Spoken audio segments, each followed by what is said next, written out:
Welcome, friends, to the animation experience at Conservation Station.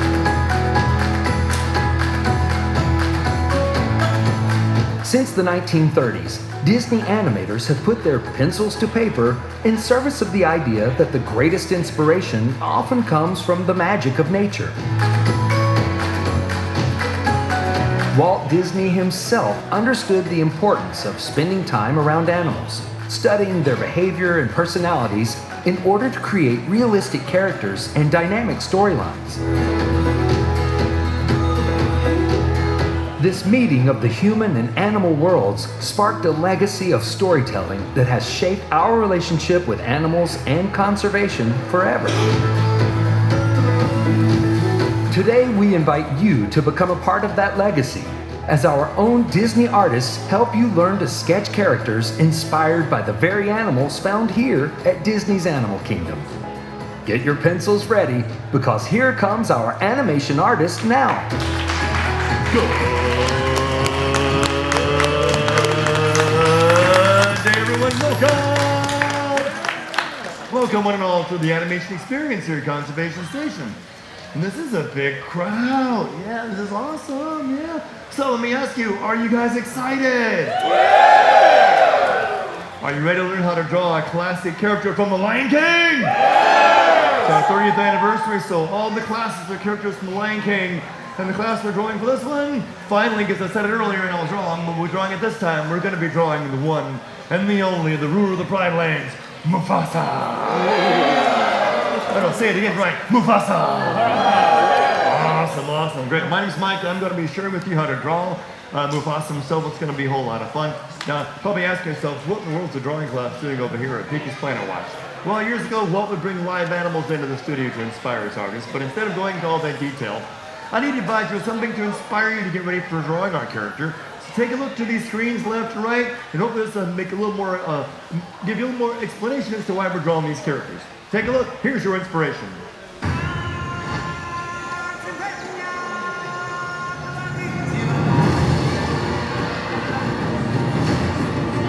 Everything you see exists together in a delicate balance.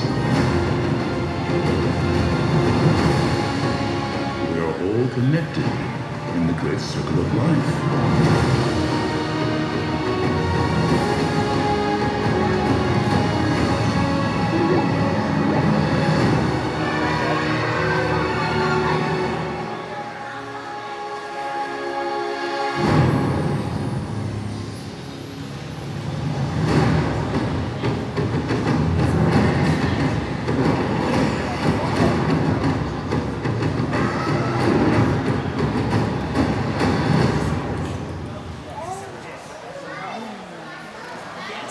Pretty cool, right?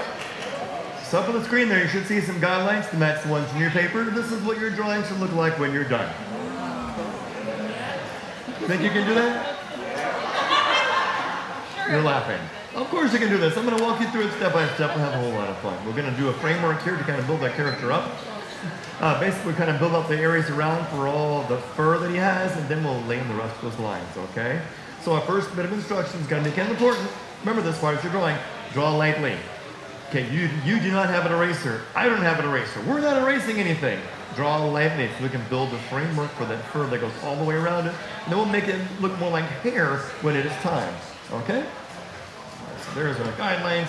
And let's see, I'm going to go ahead and begin over here on the inside. I'm going to zoom in a little bit just to give you a better idea of how we're going to do this right around the sides of that face, because we need to kind of figure out where the area is for all those features of his face. And we're going to build the area where the fur curves in on his face. I'm going to start on this left side, keeping kind of light.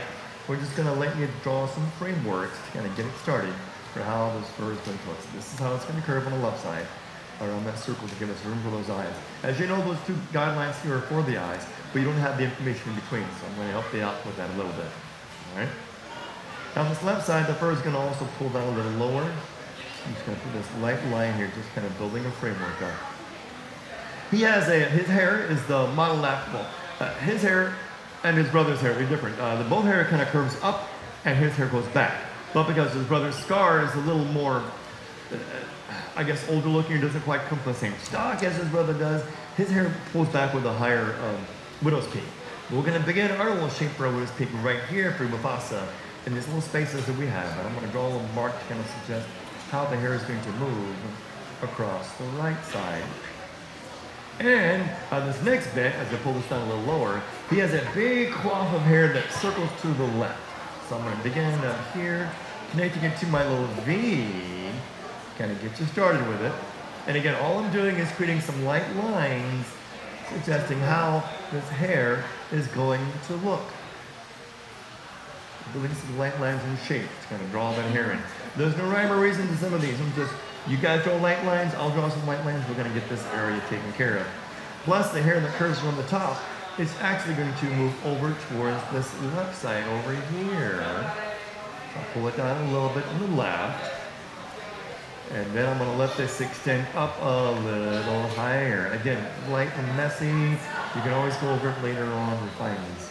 I'm going to give us a little bit of room for his ear that's sticking out. I'm just going to draw a little punchy space for it over here to mark where I think my ear is going to go. Yeah, that's going to be pretty good. A little punchy space for my ear.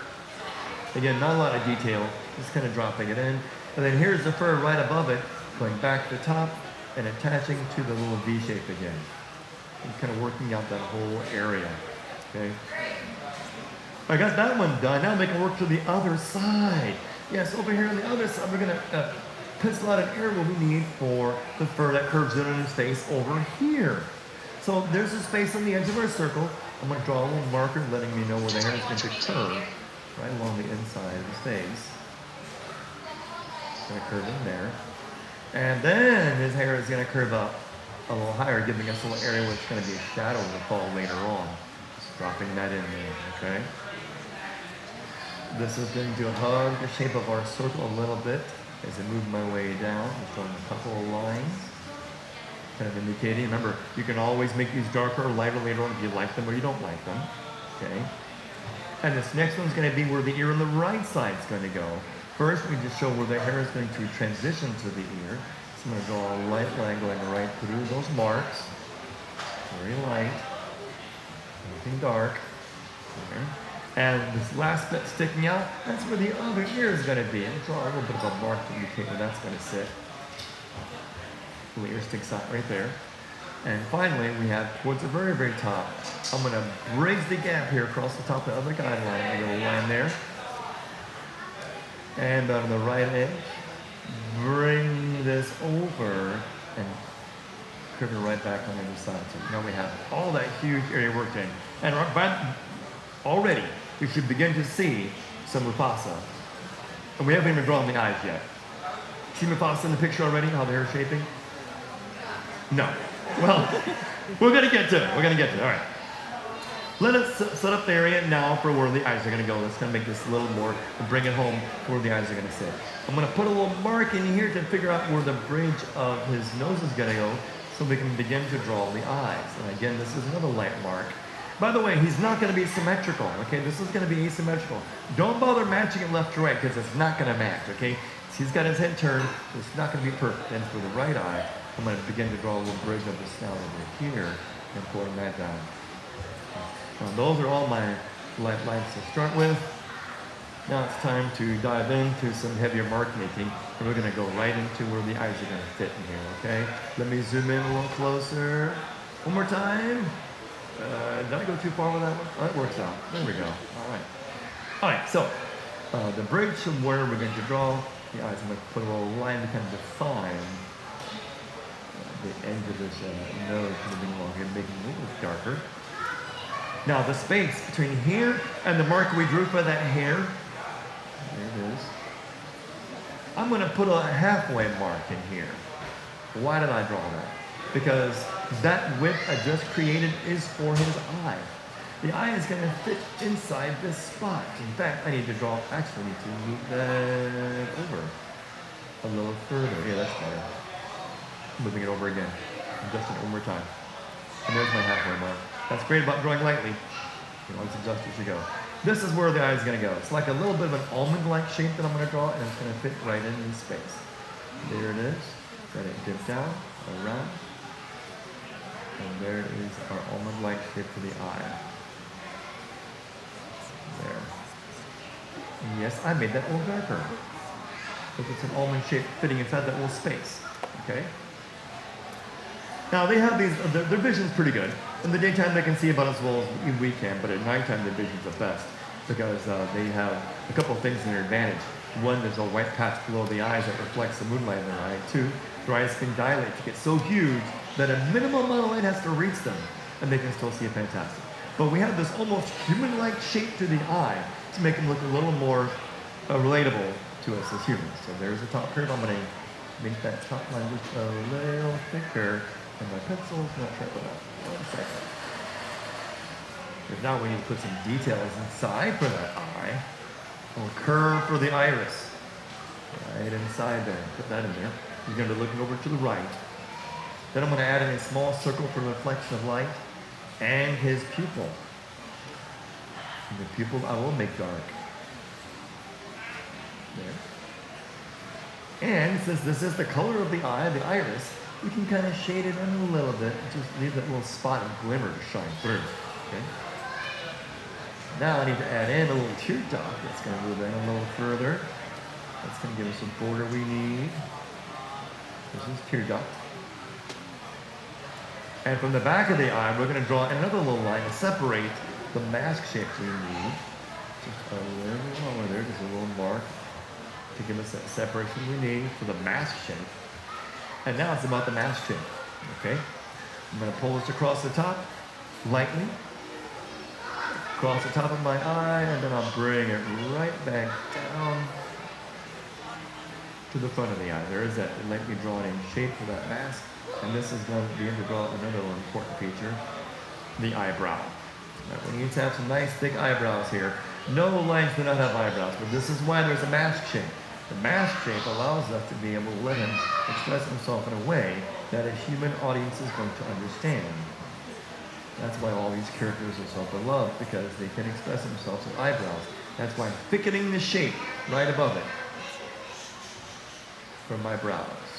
Nice and thick. There we go, and there is our brow. All right, with that done, let me go ahead and add a little curve to the top crease of his eyelid. This is buckling right underneath the eyebrow, but right above the eye. Nice little curve to the eyelid. Drop that in. And finally, we need to add in that little bitty white patch. Here we go, right below it. This allows him to be able to have that better vision, one of the ways. Now, Mufasa has this. Simba has this. Scar does not. We didn't give him those.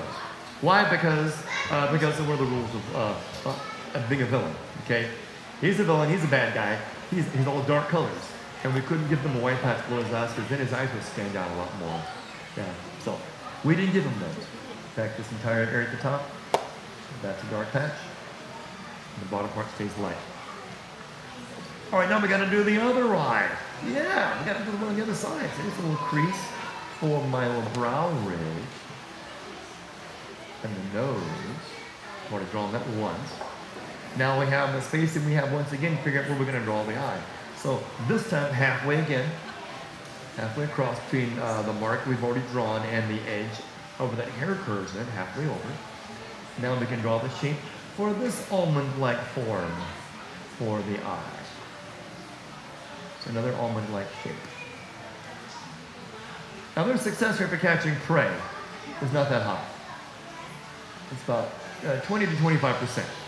And there's a curve for the eye.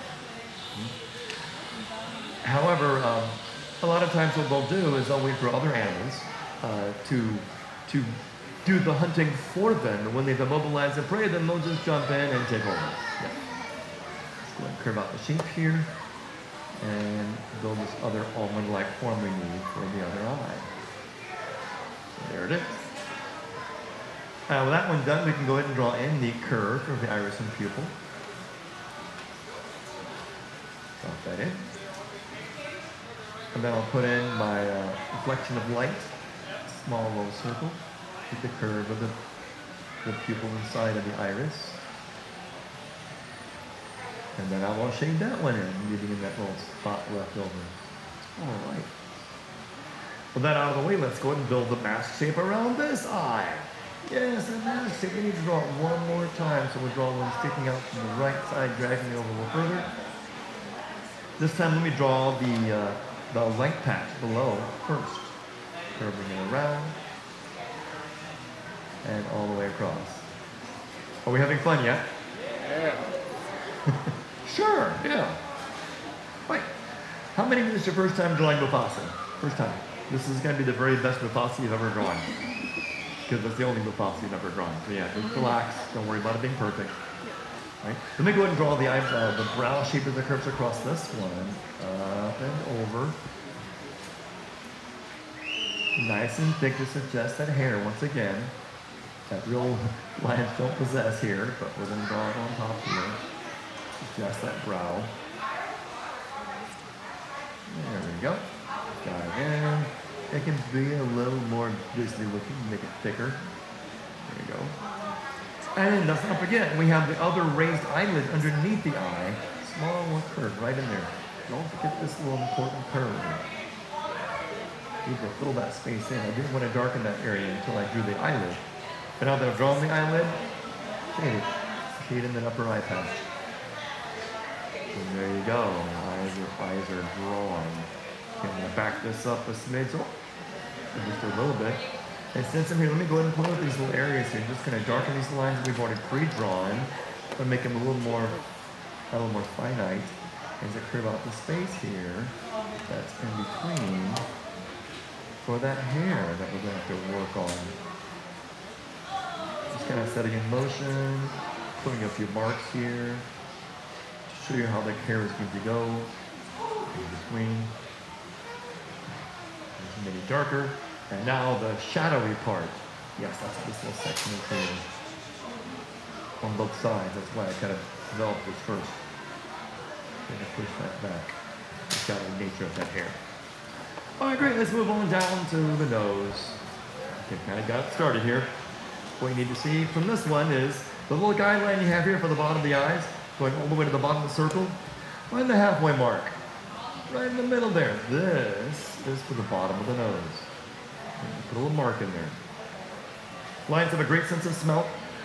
They use scent glands to mark the territory. Okay, this is for the base of the bottom of the nose. And now I want you to kind of stretch this out to get the rest of the nose drawn in. So this is the base of the nose. Let me kind of curve this over towards the left. Lightly kind of curve it out. Let it be a little wider at the bottom. And then we're going to bridge these lines together to curve out the shape for that down on the left. There it is. Got that one drawn. And now the other side. Stretch it over a little further. It's not going to be as wide as what you did on the left. Because the way his head is turned, we're just going to see less of our nose on this one. And curve it on down. Like I said, no symmetry. Out the window. Don't worry about it. You don't need it. So there's the bottom of the nose. Looks like a big honking nose, but we need to separate the nose leather on there, yes. So they have on their cheeks, that's their scent glands. On the foot pads, scent glands. On the base of the tail is a scent gland. And what they'll do, they'll walk around areas that belong to them, and they'll brush their cheeks against it. Or they'll mark the territory they're peeing on. Or they'll rub the back end of their hind end on these places, and they'll also mark the territory. Those of you who have pets, are you out there? Where are my pet friends? Okay, so when your cat is showing you affection by brushing himself or herself against you, what are they really doing? They're marking you. That's right, they're scenting you. They want their scent all over you. They're claiming you as their own. So there you go, that's where they got it from. The big cats do it, the little cats do it too. So there you go. You're being claimed by animals. Right, is it really showing affection? Well, it's kind of fun to have them brushing against you. I'm a cat. I used to be a cat owner, but I now have a dog, and I think my dog is more awesome than a cat. But you know, it depends on the pet, I suppose. They're both awesome, but I do love my dog because my dog is way more affectionate, and at least I can train my dog. Can't really train a cat. You can litter box a cat, but dogs, it's training. But my dog can do tricks. My cat doesn't do tricks. Okay, there you go. Yes. All right, anyway. Now we got to get the nose leather drawn in here. Okay, the nose leather is going to be, this is the split of the nose leather, right at the front there. It's going to separate it from left to right. And then I'm going to draw a little curve to the right to kind of add a little shape. It kind of looks like we're drawing a boomerang here, very warped looking boomerang. Okay. Yeah, but my dog is a rescue. He's a Shih Tzu Chihuahua Jack Russell mix. And when I found out that he could learn to do stuff, and how quickly he picked it up, I was amazed. Yes. So he sits, he stays, he speaks on command, he rolls over, he knows how to jump, he knows how to spin left and right.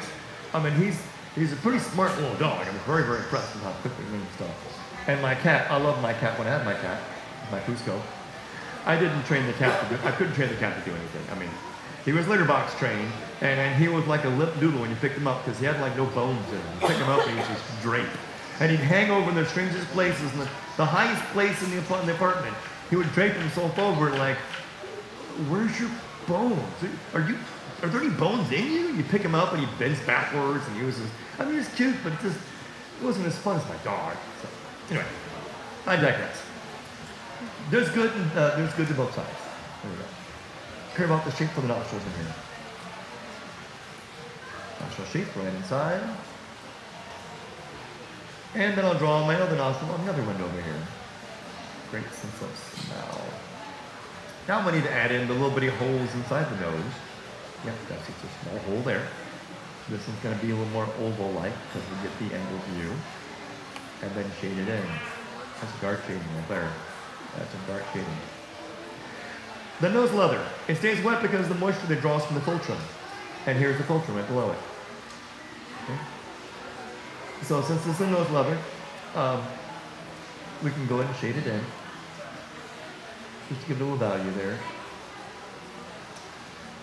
There's your nose. Okay, now we got to get in the bottom part of his mouth in here. Okay, I got to pull this up. Can I pull this up? Yes, I can. Great.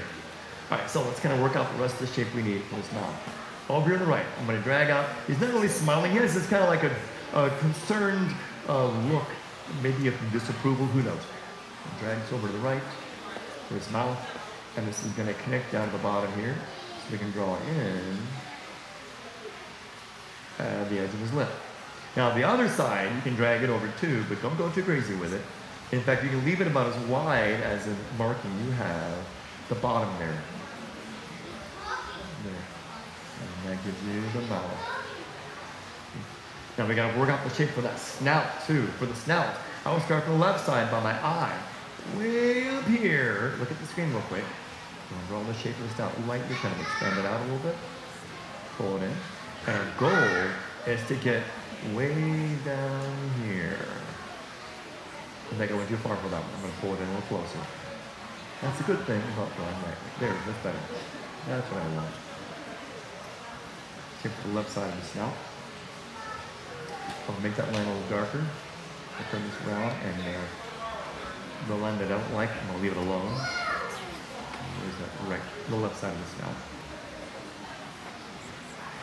This takes us to the very bottom here. We can indicate a little bit of fluff because they are covered in fur. And then the other side, I'm not going to show any fluff. I'm just going to bring it all the way up and connect to the other side of his face. That's as much as we need. Okay, we're still going to figure out the snout from the right. There's not much more to it here. Just kind of expand it from the side of the nose, drag it over a little further, and pull it in right to the inside of that mark for his lip. Let the bottom lip kind of protrude out a little bit. And there you go. Okay, we're moving pretty good. I'm going to back this up a smidge more so we can get to the rest of the contours around his face. Okay? We need to get those fluffy cheeks of his drawn in. So I'm going to curve this over from the chin to the left, sweep it out a little wide, like I'm doing here, and then I'm going to draw a couple of wedges up to kind of suggest what that fur is going to do. So there. There's the cheeks on the left, kind of sticking out. Now we got to add the cheeks on the right side. Okay, to the right. And for that one, I'm going to pick it up from the chin as well. Lift those over just past my circle, pulling it down. Just a smidgen. You can see where I kind of dragged it lower, and then just kind of add a couple more little wedges for the fur on this side. Kind of reconnect the line that I already drew in that end. And now I'm going to make it darker to make this look more like the fur that I'm thinking about. That defines his face. So now you got that in there. All right, now we can draw some of the darker patches of fur that he has around the bottom of the chin. That's why the mane is so thick. They need a very, very thick mane. The mane makes them look bigger, helps protect their throat when they're fighting and challenging other predators.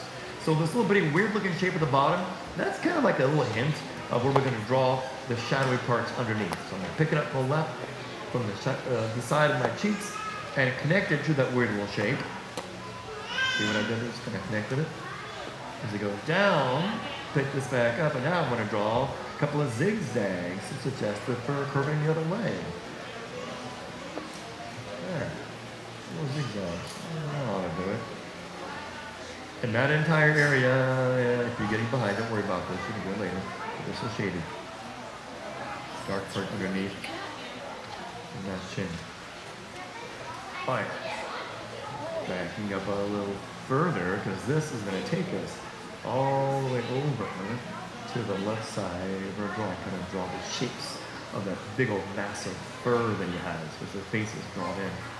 Okay, from the left side, let us continue with the main design, just for the fur. Pop it over and drag this over. Now,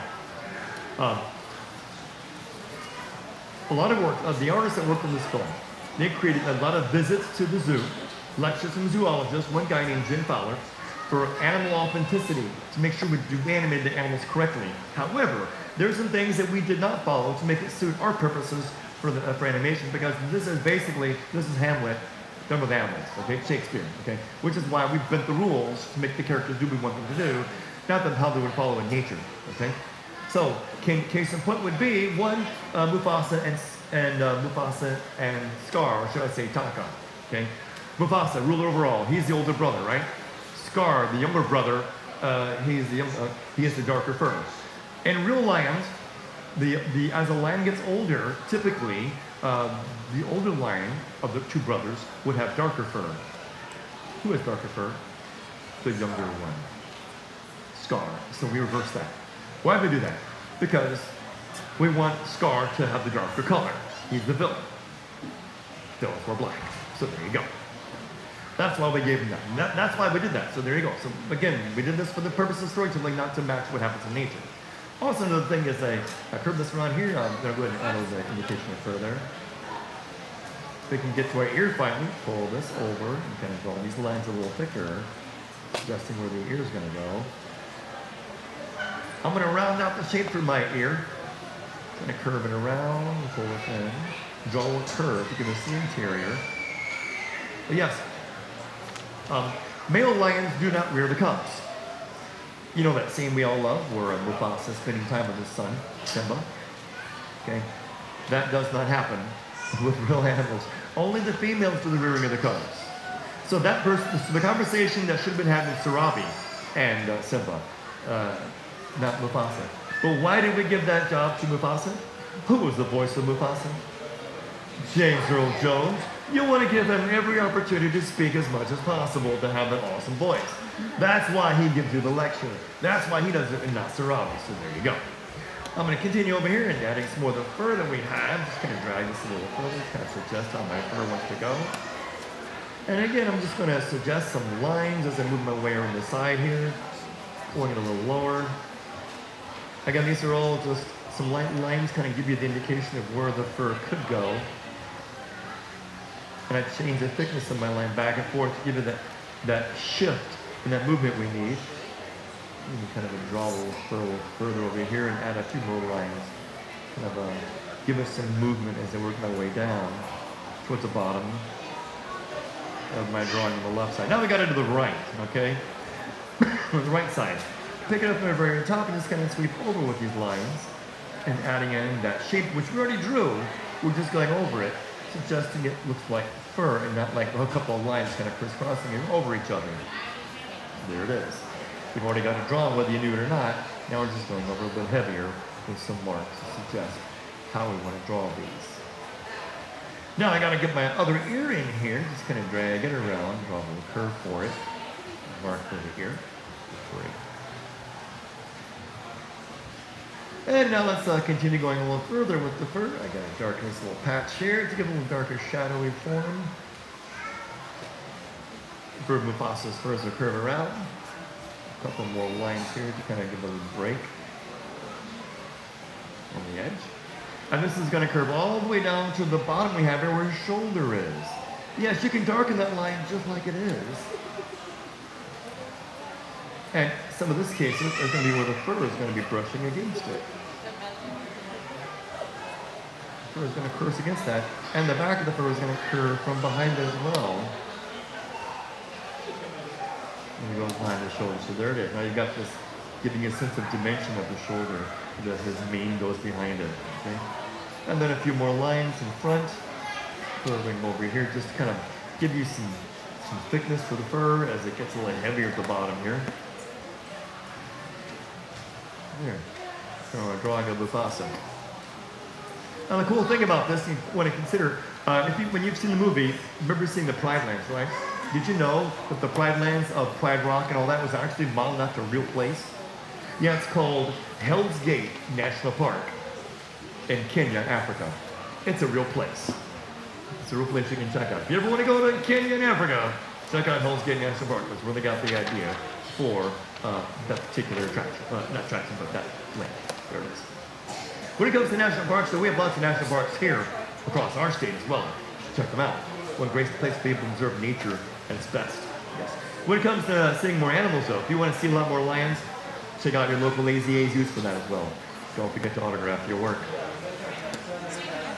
If you want to see some more lions in particular, you can, and you don't have to go to a national park or a place to zoo to see that. Check out Disney Plus. We've got our African cats there as well. Some National Geographic special that features a lot of our African cats. And you get to see them how they really act, how they really interact with each other. All right.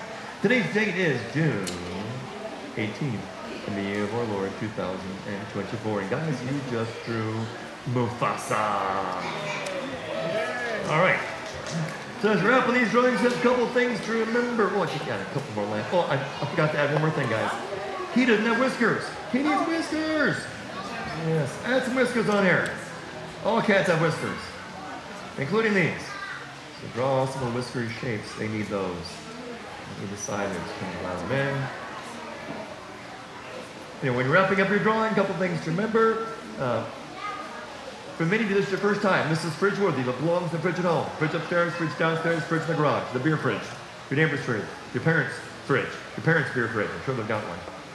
Go to Home Depot and Lowe's. They have a lot of fridges over there too. Bring a magnet, put them on their fridge. I'm sure they'd love that. I'd love to be able to walk into Home Depot and see someone drawing a Mufasa on the wall. How did they get there? I don't know. All right.